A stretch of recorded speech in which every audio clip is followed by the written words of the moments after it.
Si je vous parle de Rayman, vous allez penser au jeu d'Ubisoft, et surtout à son personnage. Mais comme tout gentil, il y a forcément un ou des antagonistes, il s'agit d'un groupe d'une espèce. Certes, ils n'ont pas l'air très méchants au premier abord, mais ils sont plus débiles qu'autre chose. Vous l'aurez bien compris, je parle des lapins crétins, qui n'est l'un si ce n'est le meilleur des spin-offs, et qui deviendra même plus populaire que son héros lui-même. Mais on y reviendra. Je vous l'annonce, c'est absolument pas la vidéo la plus intelligente de la chaîne, forcément. Ces petites bestioles, elles ont été créées par Michel Ancel, Hubert Chevillard, Charles Bernhardt et Florent Sacré dans les bureaux d'Ubisoft. Louis Goudon, coordinateur chez Ubisoft, raconte que Michel Ancel a assisté à une réunion et qu'à côté, il dessinait des espèces de créatures qui ressemblaient à des lapins avec des yeux un peu sur les côtés. Et dès le lendemain, les personnages sont modélisés en 3D, ce qui provoque l'hilarité dans le studio et sont donc conservés. Leur côté stupide fait leur charme et leur humour. Cet antagoniste qui a une brosse à chiottes ou même une ventouse en guise d'arme, qui s'habille avec du PQ ou des déguisements et plein d'autres choses, et qui parle en bois.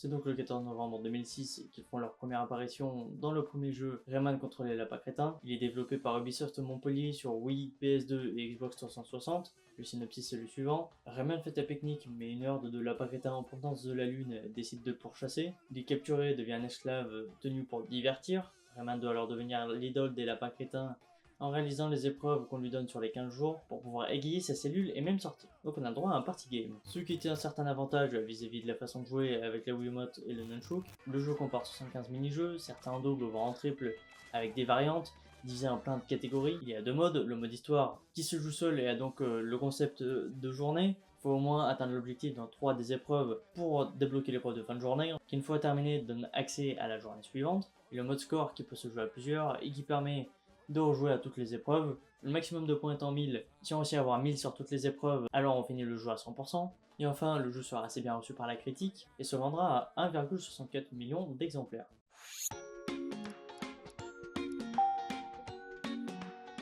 Comme je l'ai dit, ils sont assez bien reçus, et donc ils restent pour le prochain jeu. Ils seront présents le 13 novembre 2007, cette fois-ci pour la suite du premier jeu, Rayman contre les lapins encore plus crétins. Développé cette fois-ci par Ubisoft Paris, il sort sur Wii, PC et DS. L'histoire cette fois-ci est qu'après avoir tenté, mais surtout raté, leur invasion sur la planète de Rayman, ils s'attaquent cette fois-ci à la Terre. Ils se déplacent de continent en continent avec leur sous-marin jaune, mais Rayman s'infiltre dans leur base en se déguisant avec 2 chaussettes sur les oreilles pour leur ressembler et en prenant de l'hélium pour faire ressembler sa voix à la leur. Une fois infiltrés, il voit que les lapins observent les humains afin de les étudier et de pouvoir agir comme eux. Les lapins partent donc en mission avec Rayman à leur bord déguisé, et le but est de contrer leur plan en remportant les 51 nouveaux mini-jeux. La partie musicale est passée de ça à ça, avec des chansons qu'on connaît tous, par exemple Funky Town, Smoke on the Water, Satisfaction ou même Celebration. La partie FPS a aussi changé. Les plans en fond sont maintenant des vidéos réelles, tournées en France, au Japon et à bien d'autres endroits. Certaines épreuves sont d'une maturité extrême, comme celle-ci, ou bien même celle-ci.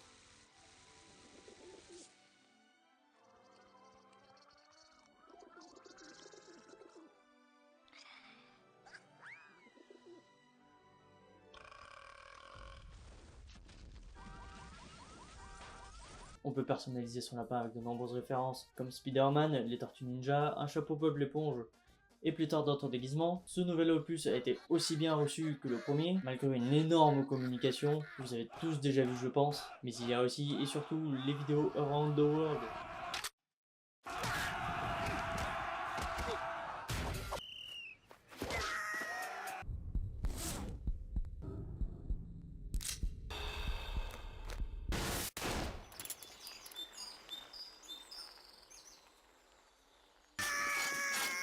Le jeu s'est vendu à peine plus que le premier, avec 1,65 million d'exemplaires vendus. En plus de ça, les lapins crétins bâtissent leur notoriété en dehors du jeu vidéo, notamment sur YouTube, avec des parodies dans le domaine sportif, pour le foot avec l'Euro 2008.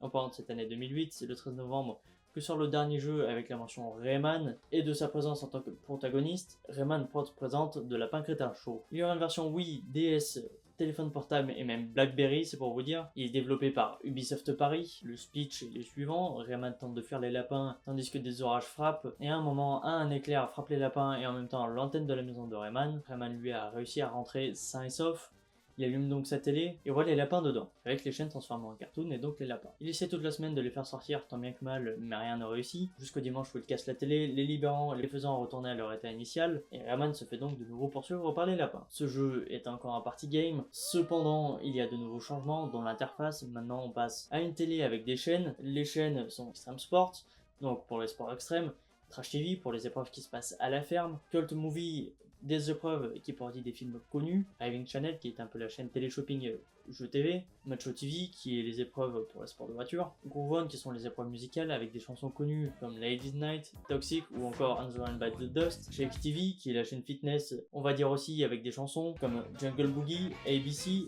Love Freak et Wake Me Up. Et il y a No Brainer Channel qui est en fait le dernier niveau du jeu. On a pas mal de jeux de mots pour les épreuves, en voici quelques exemples, le col de l'humérus, Monde arrière, Val Abba si j'y suis, la bande de gazon, Marée des fesses, Steak et match et Croissant 60. Il y a aussi une nouveauté, on peut se connecter à internet pour envoyer ses résultats et les consulter et même participer aux concours mondiaux, et le jeu exploite aussi la Wii Balance Board. Le jeu a été nominé en 2008 au Video Games Award pour le meilleur usage de son, meilleur jeu familial et meilleur usage de la Wii Balance Board. Il a reçu un bon 7,6 sur 10 par GameZone ou encore 73 sur 100 de la part de Metacritic, et concernant les ventes, il se serait écoulé à 1,9 million de ventes.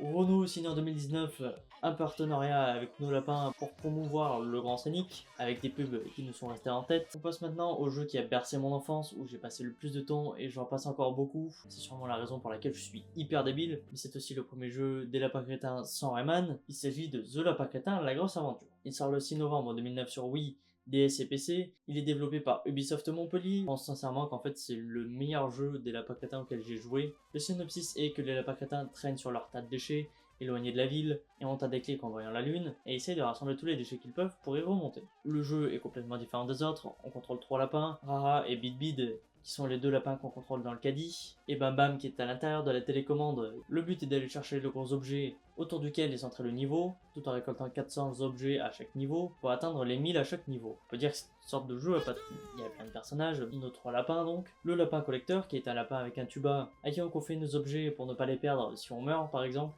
et on peut y récupérer 2 ampoules, les ampoules ce sont nos vies, et à chaque palier on peut avoir des cadeaux. Il y a le lapin peintre, c'est celui qui nous donne des conseils, il y a les Verminators, qui sont des humains déguisés de des combinaisons spéciales pour essayer de nous éteindre. Il y en a 5 types. Il y a Marcel, slash le Père Noël, qui est là à tous les niveaux et qu'on doit dépoiler, y compris ses vêtements, pour avoir des objets. Il y a Bénédicte, une employée toujours réprimandée pour son retard.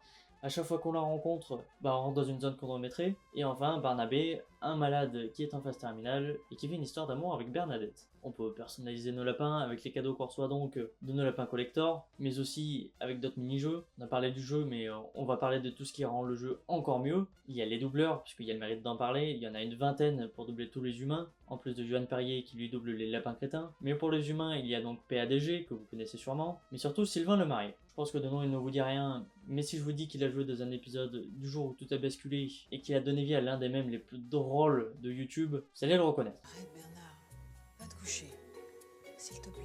Non mais j'ai pas envie de dormir, j'ai envie de toi. Ouvre. Ça suffit, arrête. Mais moi je veux faire l'amour. Petite parenthèse, en écrivant cette vidéo, j'ai appris qu'il était décédé le 19 avril 2023 et qu'il repose donc en paix. La musique aussi, la bande son a été réalisée par une fanfare moldave qui reprend en fait plein de sons roumains, parce que je trouve qu'elle va parfaitement avec le jeu. En plus de ça, il y a 2-3 grosses chansons comme Take Me Home, Country Roads, Boogie Wonderland, ou encore une chanson dont on a parlé récemment, Rivers of Babylon, dans chaque ascenseur bien sûr. Jouer à ce jeu en fait, c'est un putain de régal, il est drôle, il est pas trop dur, mais il est pas trop facile non plus, il est parfait, en fait il a la bonne difficulté. Pour vous dire, Game Rankings lui a donné 80,25% et Metacritic 79%. Et même Nintendo World Report lui a donné 9 sur 10. Je fais la promesse que dès que j'ai ce qu'il faut, on fera ce jeu en stream à 100%, et pour en terminer avec celui-ci, il atteindra les 2 millions de ventes.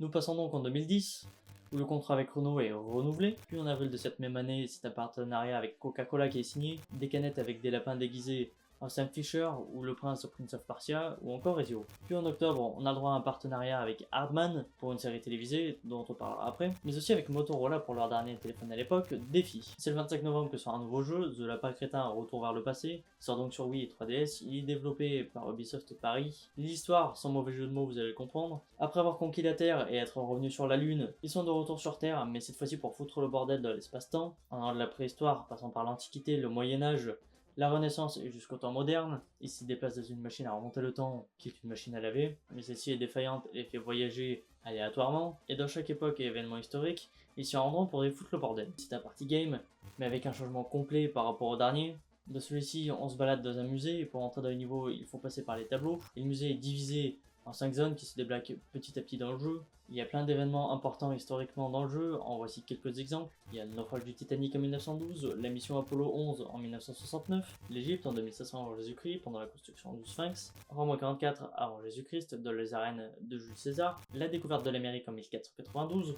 et entre Paris et New York en 1885 pour le voyage de la Statue des Libertés. La réception de ce jeu est un peu plus moyenne, avec Metacritic qui lui donne 62 sur 100, ou encore GameSpot qui lui donne 6,5 sur 10, et il se serait vendu à environ 1,5 million d'exemplaires.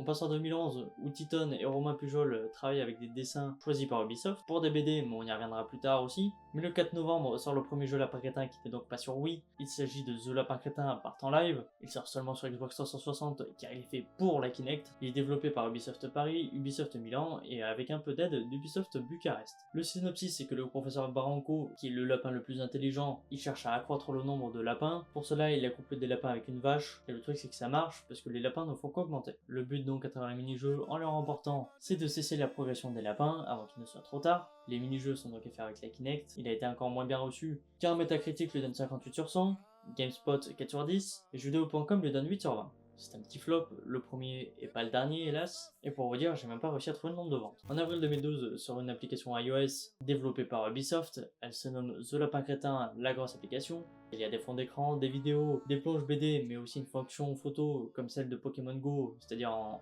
réalité augmentée. Puis au même moment, sur un jeu sur Facebook, les lapins crétins invasion, ou tout simplement tu as les lapins à envahir la Terre, où tu agrandis ta ville et tu gères les ressources, à peu près comme tous les jeux Facebook en fait.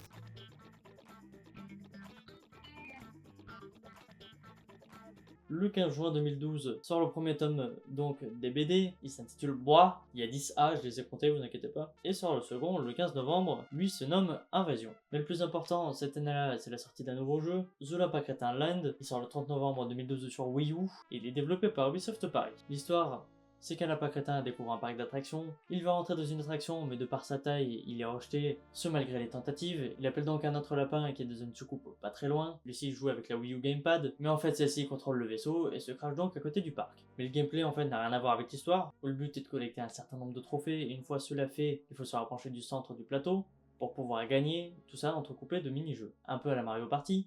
Il est très moyennement reçu avec un 52 sur 100 de la part de Metacritic, un 4 sur 10 de la part de Game Informer et un 5 sur 10 de la part d'IGN. En janvier 2013, la voix de Lapin Crétin change puisque c'est Damien Lanquet qui remplace Yoann Perrier et le 13 juin sort le troisième tome de la BD qui se nomme Renversé.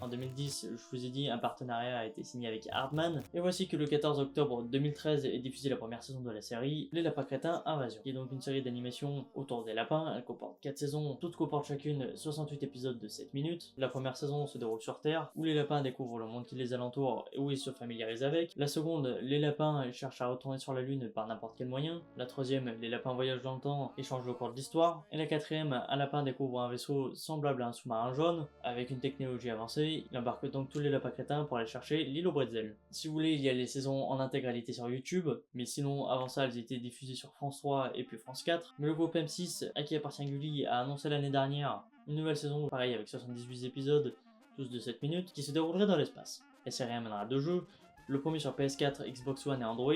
Il se nomme Les Lapins Crétins Invasion, la série télé interactive. Le jeu reprend 20 épisodes de la série et les rend jouables. Le deuxième sort lui sur téléphone, il se nomme Lapin Crétin Haplopod, qui paraît une version interactive de la série. Bref, 3 jours après le lancement de la série, le 17 octobre 2013, sort un nouveau jeu, The Lapin Crétin Big Bang, qui sort sur PC, Android et iOS, et qui est en fait un petit jeu pour téléphone, développé par Ubisoft Paris et Ubisoft Milan, et Metacritic en donne 62 sur 100. Le 14 novembre sort le 4ème tome Gribouillage, mais le plus important, c'est en 2013, le Futuroscope lance une nouvelle attraction, la machine à voyager dans le temps, qui est une attraction en 5D.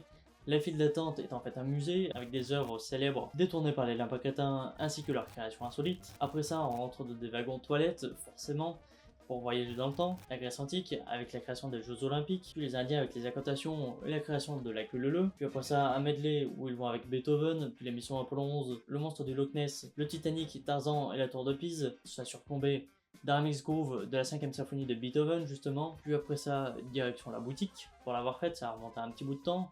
Je la trouve très bien, elle est très drôle, elle est très appréciée du public. 2 mois après l'installation de l'attraction, la fréquentation du parc a augmenté de 35%, et en plus cette même année, elle reçoit le prix de la meilleure attraction au monde de la part de la TEA. Pas mal, non? C'est français.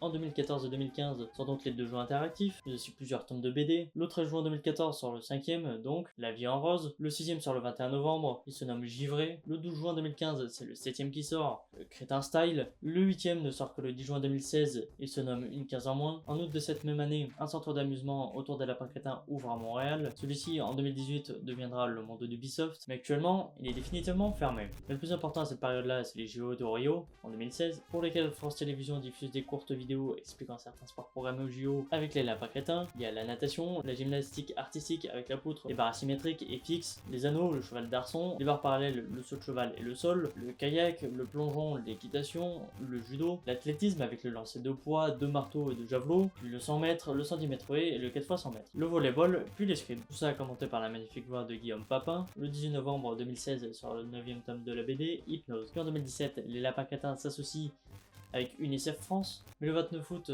sort un jeu qui va relancer la licence avec une collaboration inédite, Mario plus de Lapin Crétin Kingdom Battle. Développé par Ubisoft Paris et Ubisoft Milan, il sort uniquement sur Switch. C'est un jeu de rôle tactique au tour par tour, où on peut incarner Mario, Luigi, Peach et Yoshi, ainsi que leur imitation en Lapin Crétin bien sûr. Chacun des personnages a son caractéristique avec son arbre de talent à lui. Le synopsis, une jeune fille fan de l'univers Mario et surdouée en informatique a créé des lunettes capables de fusionner des objets. Elle sort de sa chambre, tombe nez à nez avec les lapins ayant voyager encore avec leur machine, ce qui crée accidentellement un vortex aspirant les objets et tous les lapins les transportant dans le monde de Mario qui se font à leur tour aspirer, recrachant tout le monde un peu partout et tous les objets dans le paysage. Bowser Jr. apprend donc la nouvelle et en profite pour conquérir leur royaume champignon. Le but est donc, comme tous les jeux Mario, de battre les sbires de Bowser, qui sont en l'occurrence des lapins crétins sous son emprise, jusqu'à donc retrouver Spawny, le lapin qui a les lunettes, et donc les récupérer. Le jeu aura des DLC, ce qui en fait le premier jeu lapin crétin à avoir des DLC. Le jeu est très bien reçu, avec 85% de la part de Metacritic, 9 sur 10 de la part de GameSpot, et 17 sur 20 de la part de jeuxvideo.com. Il se sera vendu à 10 millions d'exemplaires. Le jeu a reçu le prix du meilleur jeu original et du meilleur jeu de stratégie au Game Critics de 2017, un peu pour le meilleur jeu de stratégie à la Gamescom en 2017, un autre pour la même raison au Games Award de 2017 également, un autre pour le jeu stimulation / stratégie de l'année au Annual Dice Awards de 2018, un British Academy Children's Award de la catégorie jeu en 2018, et un Develop Award dans les catégories animation et conception visuelle en 2018 également.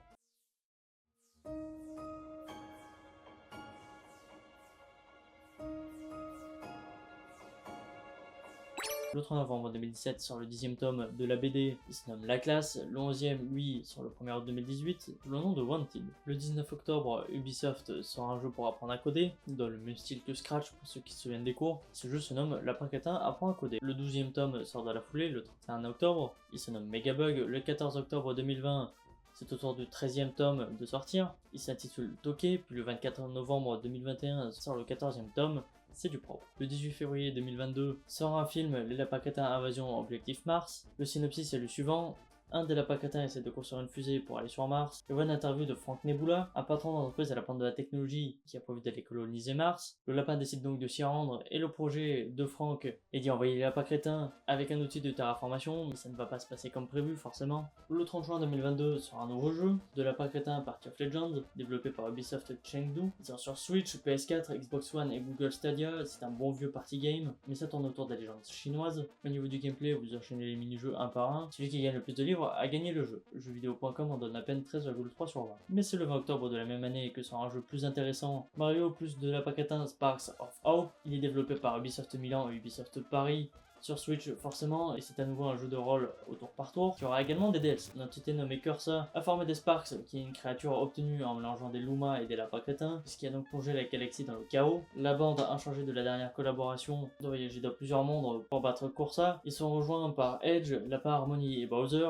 découvrant en fait que Cursa est Harmony corrompu par le Megabug. Le but est donc le même que lors du dernier opus, vaincre les sbires de Cursa pour établir la paix dans la galaxie, sauver les Sparks et donc vaincre Cursa. Cette nouvelle collaboration est aussi bien reçue que la première, avec 86 sur 100 de la part de Metacritic, 9 sur 10 de la part de GameSpot, et aussi 9 sur 10 de la part de IGN. Même s'il se vendra moins avec seulement 3 millions d'exemplaires, il a reçu une récompense de stratégie / simulation au Game Award de 2022, le meilleur jeu familial de l'année 2023 au Annual Dice Awards, une autre pour la meilleure musique originale de jeux vidéo au Evan Novello Awards en 2020. Un 15e tome sort le 30 novembre 2022, il se nomme Champion du Monde, le 16e sort le 2 novembre 2023 sous le nom de Il était une boîte, qui est un très beau jeu de mots je trouve. Le 6 juin 2024 sort sur iOS de Lapin Crétin Legends of the Multiverse, où le but est de construire son deck, un peu comme dans Clash Royale, et là aussi il faut battre ses ennemis, sauf que le décor est un peu donc relié au Lapin Crétin Retour vers le passé. Le 17e et dernier tome pour l'instant est sorti le 8 janvier 2025 et il se nomme Magic. Et maintenant, mis à part la nouvelle saison annoncée par M6 l'année dernière, bah je sais rien, j'ai pas trouvé grand chose. J'interviens, info de dernière minute, entre l'écriture, l'enregistrement et le montage. Il y a des choses qui ont changé. Il y a un 18e tome qui est sorti le 13 novembre 2025, qui s'appelle Quel chantier. Et c'est tout frais, il y a une semaine pile poil, le 13 décembre. On a appris une collab entre les Lapins Crétins et Roblox, avec un jeu dedans codé avec Ubisoft. Qui s'appelle The Lapin Crétin Takeover. Pour parler de choses que je n'ai pas pu placer avant, mais que je vais quand même parler, les Lapins Crétins apparaissent également dans d'autres jeux, comme Red Steel ou encore ce jeu des Tortues Ninja. Ils apparaissent en easter egg dans Far Cry 5, Splinter Cell Conviction ou encore dans Watch Dogs et dans Assassin's Creed 4. Il y a un cheat qui permet de transformer les ennemis en nos lapins, ils sont légèrement inclus dans quelques Just Dance, mais le plus marquant avec cette licence, c'est une version alternative de Just Dance 2018 de Naughty Girl de Rihanna et qui est dansé par Lapin Peach. Mais ils sont aussi dans Super Smash Bros Ultimate, mais ils sont également apparus dans des événements limités dans For Honor, The Crew 2 ou encore Stumble Guys. J'espère donc que cette vidéo vous aura plu. Je vous l'ai dit, c'est pas la vidéo la plus intelligente de la chaîne, ça c'est sûr, mais elle me tenait très à cœur car c'est une licence avec laquelle j'ai grandi et que je voulais faire à tout prix, et j'espère donc que ça vous a plu. Si c'est le cas, n'hésitez pas à le manifester en likant ou même en le disant dans les commentaires. Et si ça ne vous a pas plu, vous pouvez également le dire dans les commentaires, parce que je les lis tous, vous le savez. Et puis n'hésitez pas à vous abonner et à activer la cloche pour avoir les prochaines vidéos. Et n'hésitez pas à me suivre sur mes réseaux, que ce soit Twitter, Insta, TikTok, où je vous ai fait la promesse pour The Lapin Crétin, la grosse aventure. Sur ce, à la prochaine.